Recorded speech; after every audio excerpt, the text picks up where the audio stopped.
വളരെ സങ്കടമാണ്. സുഖപ്രസവമായി കുഞ്ഞിന് ജന്മം നൽകി, അതിനുശേഷവും പ്രശ്നങ്ങളൊന്നുമില്ല. പിന്നീടാണ് ഇങ്ങനെ ആരോഗ്യാവസ്ഥയിൽ മാറ്റം ഉണ്ടാകുന്നത്. അപ്പോഴും എന്നോട് സംസാരിക്കുന്നൊക്കെ ഉണ്ടായിരുന്നു. ഇങ്ങനെ ഒരു മരണം അത് അവർ ഒരു തരത്തിലും പ്രതീക്ഷിച്ചതല്ല. അതാണ് അവരെ അത്രമേൽ നടുക്കത്തിലാക്കുന്നത്. ഇപ്പോൾ ഈ ഡെങ്കിപ്പനിയുടെ ചില കാര്യങ്ങളൊക്കെ പറയുന്നു. എന്താണ് യഥാർത്ഥത്തിൽ സംഭവിച്ചത്? വീണ്ടും ആശുപത്രിയിൽ പ്രവേശിപ്പിച്ചത് എന്തുകൊണ്ടായിരുന്നു? ഡോക്ടർമാർ എന്ത് സംഭവിച്ചു എന്നാണ് ഡോക്ടർമാർ ഈ കുടുംബത്തിനോട് പറഞ്ഞത്? നമുക്ക് ഈ മണിക്കൂറിൽ കിട്ടുന്ന ഏറ്റവും പുതിയ വിവരങ്ങൾ എങ്ങനെയാണ്? നിലവിൽ എന്തായാലും കുടുംബം ഉന്നയിച്ച വിഷയങ്ങൾ മാത്രമാണ് നമ്മുടെ മുന്നിലുള്ളത്. ഈ ഒരു ആഘാതം അവർക്ക് വല്ലാതെ ബാധിച്ചിട്ടുണ്ട്. അതുകൊണ്ട് തന്നെ ഈ പ്രതിഷേധം ഇപ്പോൾ തുടരുകയാണ്. കുത്തിയിരുന്ന് പ്രതിഷേധിക്കുകയാണ്. BJP അംഗങ്ങളും ഇവർക്കൊപ്പം പ്രതിഷേധിക്കുന്നുണ്ട്. എന്തായാലും അകത്തു നിന്ന് ഒരു അറിയിപ്പ് ഉടനെ ലഭിക്കും. ഔദ്യോഗികമായ ഒരു പ്രതികരണം ഉണ്ടാകുമെന്ന് തന്നെയാണ് നമ്മൾ മനസ്സിലാക്കുന്നത്. ഇപ്പോൾ V. മുരളീധരൻ ഇവിടെയുണ്ട്. അറിയിപ്പ് വല്ലതും കിട്ടിയിരുന്നോ? ചർച്ച ഉണ്ടാകും, സംസാരിക്കുന്നു?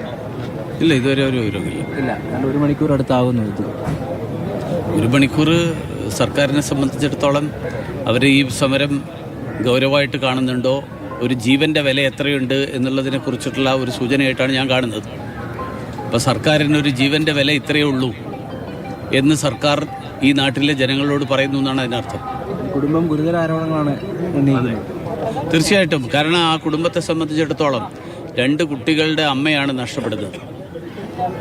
വളരെ പാവപ്പെട്ട ഒരു കുടുംബം, സ്വന്തമായിട്ട് വീടില്ലാത്ത ഒരു കുടുംബം, നിത്യജീവിതത്തിന് വേണ്ടിയിട്ട് അതത് ദിവസത്തെ അധ്വാനിച്ച് ജീവിക്കുന്ന ഒരു കുടുംബം. അങ്ങനെ ഒരു കുടുംബത്തോട് 1 ലക്ഷം രൂപയോളം ചികിത്സാ ചെലവാക്കേണ്ടി വന്നു എന്ന് പറയുമ്പോൾ കേരളത്തിലെ പൊതുജനാരോഗ്യ മേഖലയുടെ അവസ്ഥയെക്കുറിച്ചാണ് അത് വ്യക്തമാക്കുന്നത്. ഇവിടുത്തെ ചികിത്സാ ചെലവിൻ്റെ കാര്യമാണ് പറയുന്നത്. ഇവിടുത്തെ മെഡിക്കൽ കോളേജ്, ഈ SAT ആശുപത്രിയിൽ കഴിഞ്ഞ ഏതാനും ദിവസങ്ങൾക്കുള്ളിൽ 1 ലക്ഷത്തോളം രൂപ ചികിത്സാ ചെലവിന് വേണ്ടിയിട്ട് ശ്രീ മനുവിന് നൽകേണ്ടി വന്നു എന്നുള്ളതാണ്. അതുതന്നെയാണ്. എന്തായാലും ചർച്ചയ്ക്ക് ക്ഷണിച്ചിട്ടില്ല എന്ന് പറയുന്നത്. ഇതുവരെ ഔദ്യോഗികമായൊരു പ്രതികരണം നമ്മൾ പ്രതീക്ഷിക്കുന്നുണ്ട്. എന്തായാലും സൂപ്രണ്ട് ഇപ്പോൾ ആശുപത്രിയിലേക്ക് എത്തിയിട്ടുണ്ട്. അപ്പോൾ അതിനുശേഷം സൂപ്രണ്ടിന് ഈ കാര്യത്തെക്കുറിച്ച് കൂടുതൽ വ്യക്തത വരണം. അതുകൊണ്ട് തന്നെ ഈ ഡിപ്പാർട്ട്മെൻറ്റ് HODയുമായി സംസാരിച്ച ശേഷം പ്രതികരിക്കാമെന്നാണ് പറഞ്ഞത്. എന്തായാലും നമ്മൾ നേരത്തെ പ്രതികരിച്ചാണ്. മനു അച്ഛനിവിടെയുണ്ട്. നമ്മൾ അകത്തുനിന്ന് ആരെങ്കിലും അറിയിച്ചിട്ടുണ്ടോ? ഇല്ല, ചർച്ചയുടെ കാര്യം ഇല്ല, ഒന്നും അറിയിച്ചിട്ടില്ല. ഒന്നും പറഞ്ഞിട്ടില്ല. നമുക്കിപ്പോൾ ആകെ അറിയാവുന്നത് ആ സമയത്ത് ഡോക്ടർമാർ പറഞ്ഞ കാര്യം മാത്രമേ അറിയുള്ളൂ. അല്ലാതെ വേറെ ഒന്നും ആരും ബന്ധപ്പെട്ടിട്ടില്ല. ഇടയ്ക്ക് ഈ ഡെങ്കിപ്പനിയുമായി ബന്ധപ്പെട്ട കാര്യമൊക്കെ സഹോദരി പറയുന്നുണ്ട്. അങ്ങനെ ഡെങ്കിപ്പനി ആദ്യം തുടക്കത്തിൽ അവർ പറഞ്ഞ ഡെങ്കിപ്പനി എന്നല്ല പറഞ്ഞത്. അത് കഴിഞ്ഞിട്ട് അവര് മിനിറ്റ് നേരം വെച്ച് ഓരോ കാര്യങ്ങൾ പറഞ്ഞിട്ടുണ്ട്. കാരണം വെച്ചാൽ ഇവിടെ എനിക്ക് തോന്നുന്നു ഇവിടെ മെഡിക്കൽ കോളേജ് അഡ്മിറ്റ് ആയി കഴിഞ്ഞാൽ ഒരു രോഗത്തിന് വന്നു കഴിഞ്ഞാൽ ഇവിടെ നിന്ന് പോകുമ്പോൾ ഒരുപാട് രോഗം കൂടെ കൊണ്ടു. ആ രീതിയിലാണ് മെഡിക്കൽ കോളേജ്. എന്നുവെച്ചാൽ ഞാൻ ഇപ്പോൾ അവിടെ കിടന്ന സ്ഥലത്ത് തന്നെ ഒരു 100 പേര് കിടപ്പുണ്ട്. അതിൽ ഒരു 99% ആൾക്കാരും 100 പേരിൽ 99 പേരും സർജറി കഴിഞ്ഞോ അല്ലെങ്കിൽ വേറെ എന്തെങ്കിലും കഴിഞ്ഞോ ഇൻഫെക്ഷനാണ് പ്രശ്നം. എല്ലാവർക്കും ഇൻഫെക്ഷൻ തന്നെയാണ് പ്രശ്നം. ചികിത്സ സമയത്ത് നമുക്ക് ബുദ്ധിമുട്ടുകളൊന്നും നേരിട്ടോ? ചികിത്സ സമയത്ത് ബുദ്ധിമുട്ടൊന്നും ആദ്യമൊക്കെ എനിക്ക് എല്ലാം പുറത്തുനിന്ന് ആണ് വാങ്ങിക്കൊണ്ടിരുന്നതിന് 3 ദിവസം കൊണ്ട് തന്നെ 10,80,000 മുകളിൽ പോയി. 1 ലക്ഷം രൂപ അടുപ്പിച്ചായി.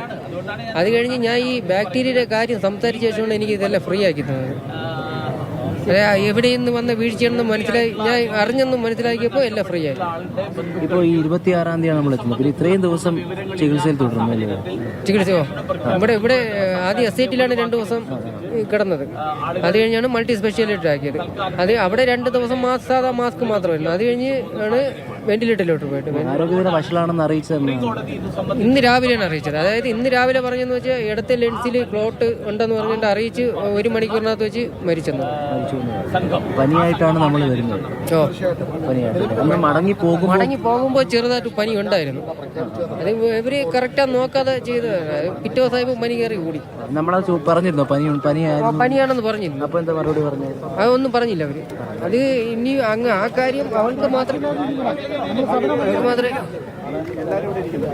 പനിയുടെ കാര്യം പറഞ്ഞപ്പോ അവളാണ് പറഞ്ഞത്. അത് എനിക്ക് ഡീറ്റെയിൽ ആയിട്ട് അറിഞ്ഞൂടാ. കാര്യം എന്ന് വെച്ചാൽ ഇടയ്ക്ക് ഓർമ്മ വീണപ്പോൾ എൻ്റെ പറഞ്ഞതാണ്.